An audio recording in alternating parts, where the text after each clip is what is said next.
مرنے کے بعد مردہ اپنے گھر والوں کو کتنے سال تک یاد کرتا ہے اور روتا ہے؟ جاننے کے لیے ویڈیو کو آخر تک لازمی دیکھیے گا۔ بسم اللہ الرحمن الرحیم۔ دنیا اور آخرت کے بعد ایک اور عالم ہے جس کو برزخ کہتے ہیں۔ مرنے کے بعد اور قیامت سے پہلے تمام انس و جن کی ارواح حسب مراتب اس میں رہنا ہوتا ہے، اور روح کہیں بھی ہو جسم کے ساتھ اس کا تعلق رہتا ہے۔ قبر پر آنے والے کو پہچانتی ہے، اور یہ کہنا کہ فلاں کی روح فلاں کے اندر چلی گئی ہے یا اس نے دوبارہ جنم لے لیا ہے، یہ عقیدہ قرآن و حدیث کے خلاف ہے۔ حدیث شریف میں ہے، جب مسلمان مرتا ہے تو اس کی راہ کھول دی جاتی ہے کہ جہاں چاہے جائے۔ سعید بن مسیب رضی اللہ تعالی عنہ سے مروی ہے، حضرت سلمان فارسی عبداللہ بن سلام رضی اللہ تعالی عنہ باہم ملے، ایک دوسرے سے کہا کہ اگر مجھ سے پہلے کوئی انتقال کرو تو مجھے خبر کر دینا کہ وہاں کیا پیش آیا ہے۔ کہا کیا زندہ اور مردے بھی ملتے ہیں؟ یعنی فرمایا ہاں، مسلمان کی روح جنت میں ہوتی ہے، انہیں اختیار ہوتا ہے جہاں چاہے جائے۔ کیا مرنے کے بعد مردے اپنے گھر والوں کو یاد کرتے ہیں؟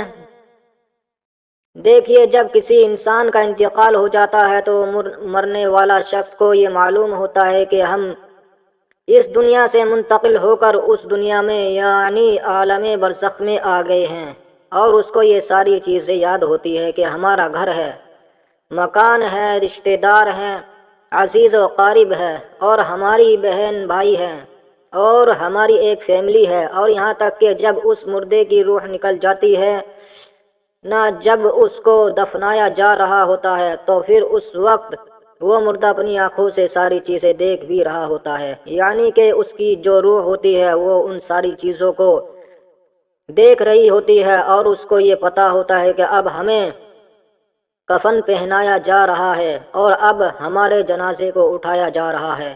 لہٰذا نیک بندہ تو یہاں تک کہتا ہے، جب اس کے جنازے کو لوگ اٹھاتے ہیں تو وہ کہتا ہے کہ اے لوگو، جلدی مجھے لے کر کے قبرستان کی طرف چلو، اور بہت جلد مجھے میرے اصلی ٹھکانے میں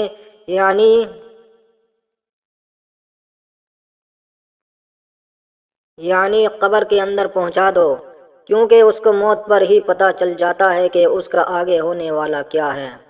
یعنی آگے آنے والے جو مرحلے ہیں وہ اچھے ہیں، اس کے لیے ہیں آسان ہے یا سخت ہے، مشکل ہے کہ پہلے سے پتہ ہو جاتا ہے، کیونکہ روح نکلنے کے وقت کی جو سختی ہے، روح نکلنے کی اسی سے مردے کو محسوس ہو جاتا ہے۔ تو مومن بندہ کہتا ہے مجھے جلدی لے کر چلو اور مجھے قبر کے اندر اتار دو، میرے اصلی ٹھکانے تک پہنچا دو، کیونکہ آقا علیہ السلام نے ارشاد فرمایا دنیا مومن کی قید خانہ ہے، کافر کے لیے جنت ہے، اور جو گنہگار، فاسق، فاجر، بے نمازی انسان ہوتا ہے وہ چیخ چیخ کر یہ کہنے کی کوشش کرتا ہے کہ اے لوگو، تم مجھے کہاں لے کر جا رہے ہو؟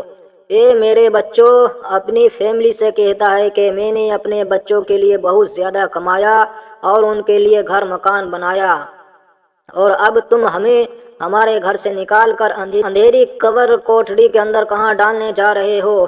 اسے بہت گھبراہٹ ہو رہی ہوتی ہے تو وہ اپنی زبان حال سے کہنے کی کوشش کرتا ہے کہ اے لوگوں، مجھے مت لے کر کے جاؤ۔ بہرحال اس کو جب قبر کے اندر رکھ دیا جاتا ہے تو اس کو یہ پتہ ہوتا ہے کہ اب ہم قبر کے اندر ہیں، اور ہماری فیملی ہماری پچھلی دنیا میں جس میں ہم پہلے تھے وہاں ہماری فیملی اور ہمارے رشتہ دار موجود ہیں۔ یہاں تک کہ جب کوئی انسان اپنے کسی مردے کی قبر پہ جاتا ہے تو وہ مردہ اس قبر پہ آنے والے کو پہچان بھی لیتا ہے کہ یہ ہمارا فلاں شخص ہے۔ اگر باپ قبر کے اندر ہے تو وہ پہچان لیتا ہے کہ ہماری قبر پہ آیا ہوا ہمارا بیٹا ہے، ہمارا بھائی ہے، ہمارا رشتہ دار ہے۔ لیکن اگر وہ اپنے گناہوں کی وجہ سے سزائے بھگت رہا ہوتا ہے قبر میں، تو پھر وہ پہچان کر بھی اس کا کوئی توجہ اور دھیان اس کی طرف نہیں ہوتی ہے۔ اچھا، آپ قبر پر جاتے ہیں تو کیا کہتے ہیں؟ کہتے ہیں کہ نہیں، السلام علیکم یا اہل القبور، اے قبر والو، تم پر سلامتی ہو۔ اس سے مراد وہ فرشتے ہیں جو قبر کے اندر ہے اور وہ مردہ جو قبر کے اندر ہے، اس کو یہ چیز پتہ ہوتی ہے، وہ پھر وہاں سے یاد بھی کر رہا ہوتا ہے اپنے گھر والوں کو جب وہ یاد کرتا ہے۔ اور آقا علیہ الصلوۃ والسلام نے فرمایا، بخاری کی حدیث ہے، جب کوئی شخص اپنے کسی مرحوم کے لیے، مردے کے لیے ایصال ثواب کرتا ہے تو جب اس کے لیے وہ تحفہ بنا کر اس کو پیش کیا جاتا ہے تو وہ بڑا خوش ہوتا ہے، اور اس کو ایسی خوشی ملتی ہے اس وقت اس سے پہلے ایسی خوشی اسے کبھی ملی ہوئی نہیں ہوتی ہے۔ جب کوئی بندہ کسی کے لیے ایصال ثواب کرتا ہے تو جو اس وقت اس کو خوشی ملتی ہے تو بہت زیادہ خوش ہوتا ہے۔ تو بہرحال وہ اپنے گھر والوں کو یاد کرتا ہے۔ جو گنہگار بندہ ہوتا ہے اسے یہ دنیا بہت یاد آتی ہے کہ ہم بہت عیش کی زندگی میں تھے، کیونکہ اس کے لیے وہ جنت تھی۔ گنہگار کے لیے تو وہ بڑا عیش، وہ سوچتا جو ہماری وہ زندگی تھی دنیا والی، وہ اس زندگی کو بہت یاد کرتا ہے۔ لیکن جو نیک بندہ ہوتا ہے تو وہ اس کے لیے دنیا قید خانہ ہوتی ہے، اور جو قبر عالم کی جو زندگی ہے، یعنی قبر کی زندگی جو ہے، برزخی زندگی ہے، وہ اس کے لیے جنت والی زندگی ہوتی ہے، کیونکہ اس کے لیے قبر میں جنت کا بچھونا بچھا دیا جاتا ہے۔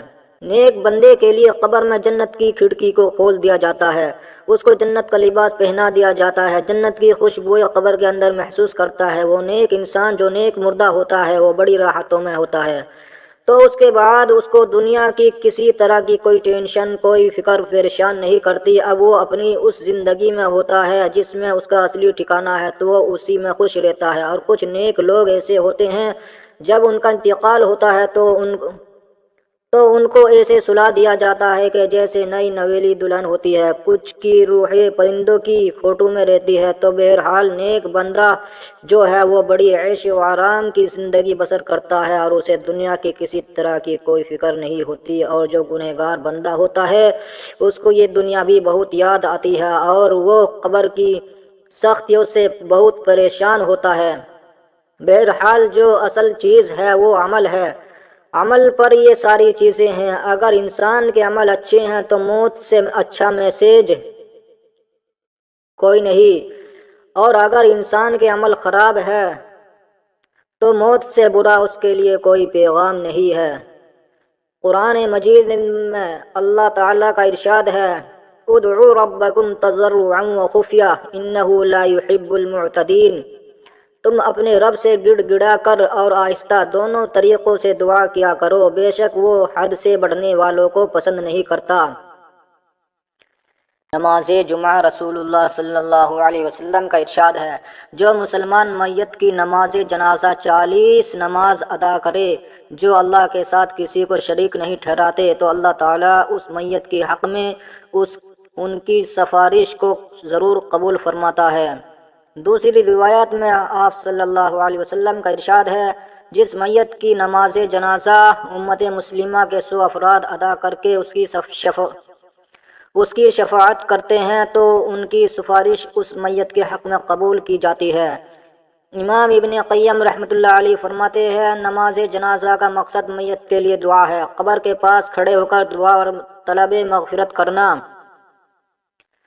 حضرت عبداللہ بن عمر رضی اللہ تعالی عنہ کی روایت ہے کہ رسول اللہ صلی اللہ علیہ وسلم جب میت کو قبر میں رکھتے تو فرماتے، بسم اللہ وعلی سنت رسول اللہ، اللہ تعالیٰ کے نام سے اور رسول اللہ صلی اللہ علیہ وسلم کے طریقے پر۔ نیز حضرت عثمان بن عفان رضی اللہ تعالی عنہ کی روایت ہے، وہ کہتے ہیں کہ جب رسول میت کی تدفین سے فارغ ہوتے تو قبر پر کھڑے ہو کر فرماتے، اپنے بھائی کے لیے مغفرت کی طلب کرو اور اس کے لیے ثابت قدمی مانگو، اس لیے کہ ابھی اس سے سوال کیا جائے گا۔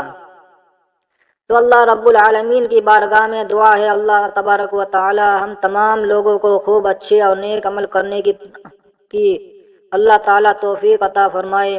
تمام احباب سے گزارش ہے کہ اللہ تعالیٰ کے 99 ناموں میں سے ایک نام ضرور لکھے۔